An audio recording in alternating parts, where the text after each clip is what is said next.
Hello and welcome to Boosting You, our ultimate wellness platform. I'm Dr. Sue Peacock. And I'm Shirley McLean.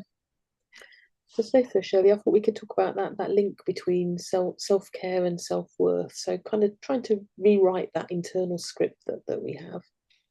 Yeah, and that's lovely because I've been thinking a lot about that lately.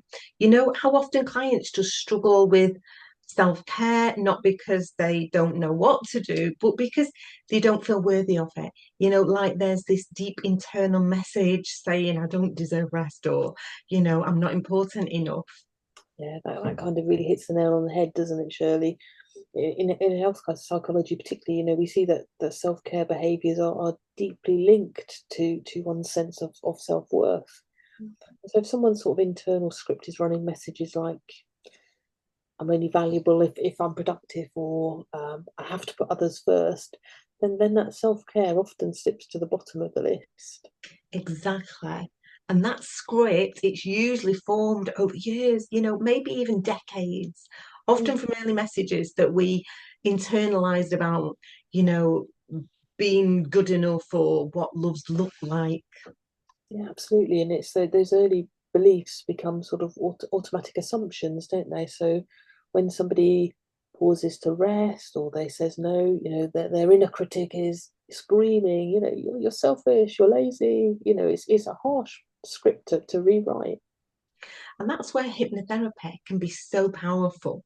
I Absolutely. guide clients to access those subconscious beliefs gently, helping them notice the old story, but without judgment, and then plant a new kind of narrative about their worth. Yeah, I love that. It's not about forcing people to change, is it? Is it? But it's about inviting that new script, isn't it? So from a psychological perspective, we talk about cognitive restructuring, challenging those negative core beliefs and replacing them with more balanced and realistic ones. Right.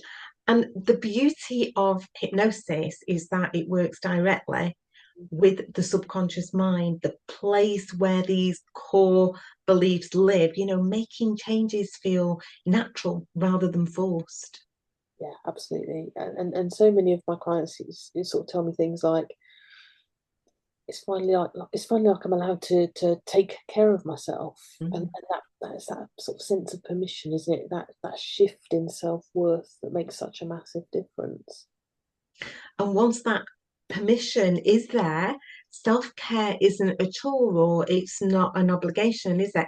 It becomes an act of self love. And that has that ripple effect, doesn't it? That better mood, more energy, stronger relationships. Absolutely, absolutely. And one thing I try to encourage is sort of self-compassion practices. When people learn to treat themselves with the kindness that they kind of offer their friends, that internal script softens, doesn't it? And suddenly self-care feels deserved, not earned. Yeah, absolutely.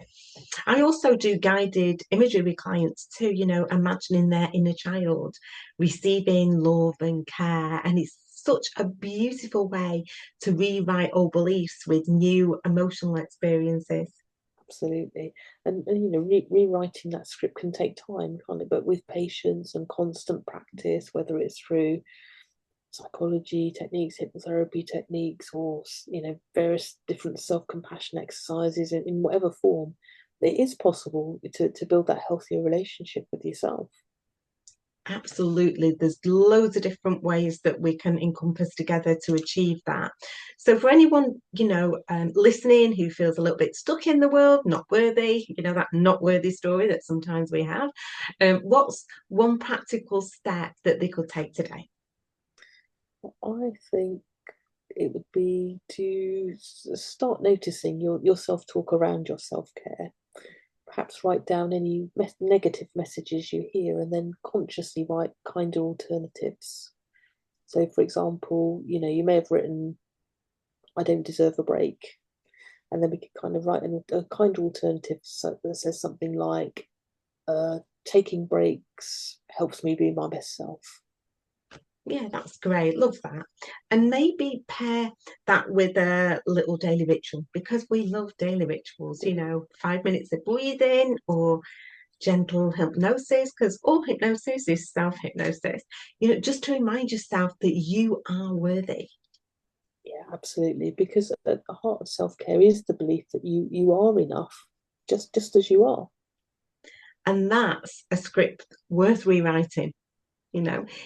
And I don't know, Sue, would it be useful if anybody would like journal prompts, maybe rewriting your internal scripts on self-care or something? We could do them a PDF. Yes, we could do a PDF for them, absolutely. And if you would like one, then go to our Boosting You Facebook page and send us a message on Facebook Messenger, um, giving us your email address and telling us, say, journal prompts, and then we know what to send you. And hope you find it useful. Yeah. Okay. And hope you've enjoyed that and it's been useful for today. And for now, it's bye from me. It's bye from me.